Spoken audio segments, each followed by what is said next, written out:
श्रीरामपूर येथील शिवा ट्रस्ट संचलित प्रतिभाताई college of pharmacy महाविद्यालयात एका महिला शिक्षिकेचा मानसिक छळ केल्याचा धक्कादायक प्रकार समोर आलाय। या प्रकरणी पीडित महिला शिक्षिकेने दिलेल्या तक्रारीवरून श्रीरामपूर शहर पोलीस ठाण्यात महाविद्यालयाचे प्राचार्य अभिषेक कुमार सेन आणि क्लार्क मेघना वायकर यांच्या विरोधात गुन्हा दाखल करण्यात आला आहे, ज्यात पीडित महिला शिक्षिका एका विशिष्ट समाजाची असल्याने तिला जाणीवपूर्वक लक्ष्य करण्यात येत होते। प्राचार्य अभिषेक कुमार सेन आणि क्लार्क मेघना वायकर हे दोघे मिळून कामाच्या ठिकाणी तिचा वारंवार मानसिक छळ करत असल्याचे तक्रारीत नमूद करण्यात आले आहे। परप्रांतीय प्राचार्याकडून एका महिला शिक्षिकेला अशा प्रकारे वागणूक दिली जात असल्याने शैक्षणिक वर्तुळात संताप व्यक्त केला जात आहे। महिला शिक्षिकेने या अन्यायाविरोधात अखेर पोलिसांचे दार ठोठावले। श्रीरामपूर पोलिसांनी या तक्रारीची गंभीर दखल घेत विविध कलमान्वये गुन्हा नोंदवला आहे। या प्रकरणाचा पुढील तपास पोलीस करत असून शिक्षण क्षेत्रातील या धक्कादायक घटनेमुळे मोठी खळबळ उडाली आहे।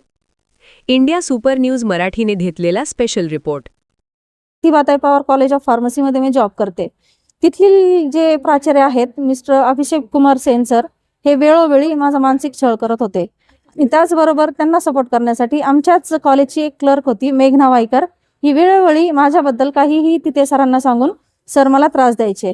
त्या व्यतिरिक्त त्यांनी माझ्या नावाची एक नोटीस काढली होती संस्थेने की 5 नंतर 5:30 वाजेपर्यंत तुम्ही कॉलेजमध्ये थांबायचं, सगळा स्टाफ गेल्यानंतर तुम्ही ॲज अ ओएस म्हणून थांबायचं। तर मी त्यांना ह्या गोष्टीबाबत सांगितलं की मी 5 वाजेपर्यंत थांबू शकत नाही। तर त्यांना ही गोष्ट आवडली नाही माझं बोलणं, तर ते माझ्याबरोबर अश्लील भाषेमध्ये बोलत होते की तुम्ही मुस्लिम लोक कुठेही काम करू शकत नाही, तुमची लायकी नाही आहे, तुमचं कॅरेक्टर चांगलं नाही आहे।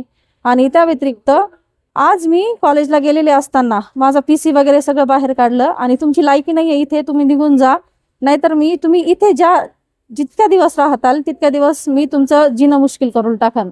मी महाराष्ट्रातला नाही आहे, मी MP वरून आलेलो आहे आणि मैं घाट घाट का पानी पी चुका हूँ, आपको मैं कहीं जीने के लायक नहीं छोडूंगा, अशा अश्लील भाषेमध्ये मला बोलत होता तो। त्यामुळे मी आज श्रीरामपूर पोलीस स्टेशनला येऊन त्यांच्या नावे गुन्हा दाखल केला आहे।